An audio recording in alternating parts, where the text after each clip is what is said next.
Alright, got called in 2006 Hyundai Sonata with the 3.3. Complaint is that they have a code of p0102. They replaced the mass airflow sensor and it didn't fix it. So let's see if the code's set now. Codes were cleared when they got here. And this diagnosis is already done. Didn't take long. Come on now. There we go. So that's the code that you get in there. The p0102 mass airflow or volume A circuit low.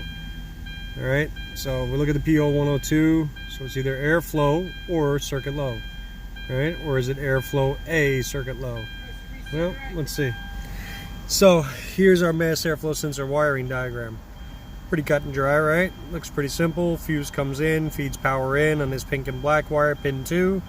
Pin 1 is going to be your signal, it's going to be your airflow signal, and this pin 3 right here is going to be your ground, right? This is the AFS side, right, our airflow sensor, and this is going to be the air intake temperature. So we have our ATS and our sensor ground, right? So that's going to be a thermistor. Notice how they notate that? Doesn't that look very, very similar? So that would mean what? That this is a resistor, right, or a potentiometer, judging by the way that this looks. Well, not everything is always as it seems. So we're gonna go out there and we're gonna test it this way, and I'll show you guys. This is just another way of showing you that, again, the service information sometimes is what's going to help you. So pop on the U-scope and focus in. There we go. So as of right now, I'm on pin 1. Now this would be the signal wire. Ground is connected. We're on pin 1, the signal wire. Okay, so that's what we have on there. Pretty much nothing. If we move our way over to the next wire, that's going to be our 12 volts coming in. I'd have to increase that so you can see it. That's going to be our, well, at this point here, 14 volt feed. That comes in there. And then that third wire that's there is our ground. So our sensor ground. And our sensor ground looks like that. Okay. When you're looking at something here on a scope, bring your scale down. I'm going to move this back over to our signal. Look at our signal wire. You see that? You hear about ghost voltage, you hear about those kind of things. That is indicative to me of an open wire. Let me get that to focus. I don't know why it doesn't want to stay focused on that. Sorry, guys. There we go. That's better. So you can see all that little hash that's on there. To me, that says open wire. I don't think that's going to be a wire that's going to ground, but I can test that very, very easily. So all I'm going to do is take a powered up test light from here, and if that wire was being held down the ground, when I touch it, it would light up. It does not. Now when I do that also, I would also expect to see some type of maybe a pull down if it really is going in there to that resistor, but look what happens there. I'm off the chart. I'll bring that scale back up so you guys can see it. I'm at 5 volts per division. You can see it brings it right up to battery voltage. That says to me open wire. But if we look at this open wire and we look at that diagram, everything there seems to be, well, kind of interesting to me. Something there didn't jive. So could have made the call and said, hey, you know what, that mass airflow sensor is not putting out anything at all.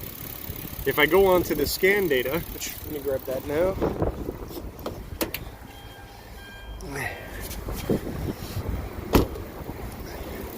Bring this out here with us. And we go back here, go to read live data. Apologize for sniffling, guys. I can't beat these allergies.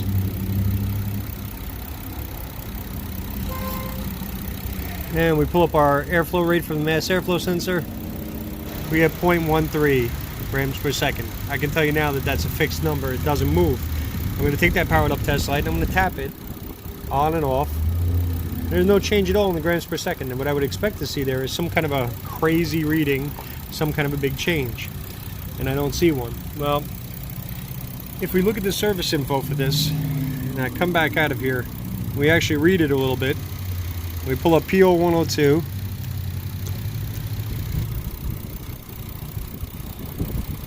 And we read through part of this section here. It'll give you all that info. That's not what this is about. But what I care about is the actual testing. So there's my power circuit inspection. Here's my signal circuit inspection. Check the voltage, ignition off, disconnect the connector, ignition on, engine off. They want me to test between terminal 1, which is a signal wire, and chassis ground. I should see about 5 volts.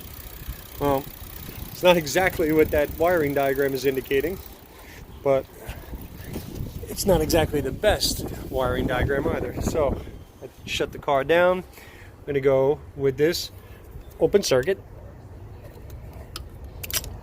Alright, so right now I'm open circuit.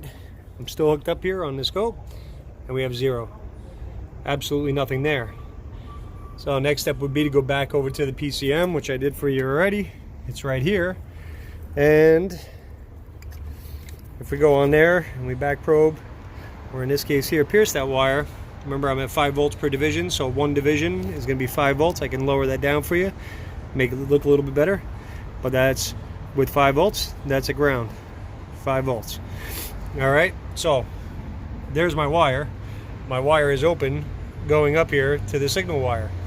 And a quick verification of that, just to make sure that we have something good. I can quickly plug this back in. I'm going to take that out of the way, and we'll just use this for a jumper wire.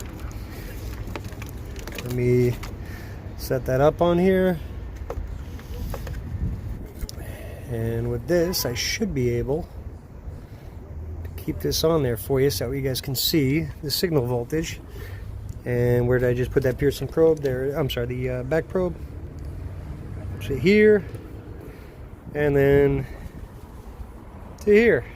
And all we're doing here is we're just making a small overlay harness temporarily, so we can actually get some kind of a reading. And at the same time, we'll be able to keep our scope going. And look at this already. See that? It reads in hertz. So there we are at 800 hertz already, and we're not even running. If I start this thing up, remember now I want to see a change here, and there it is. There's my grams per second. So let me lower that time scale for you. See how easily deceiving that could be. You would think it might just be a voltage that would be coming out there, a steady voltage, but it's not. That PCM is actually sending out a small voltage out there, and this is pulling that signal down. So pull up, pull down designs. You want to hear about it, go down there. Dana did a great video on that. I'm not sure if it's part of his premium or not, but I could try to find out for you, and I'll put it in the description. But you know, sometimes you need to actually sit there and follow through that service information. If all you had was a wiring diagram, you're not going to make it through this. So have a good one, guys.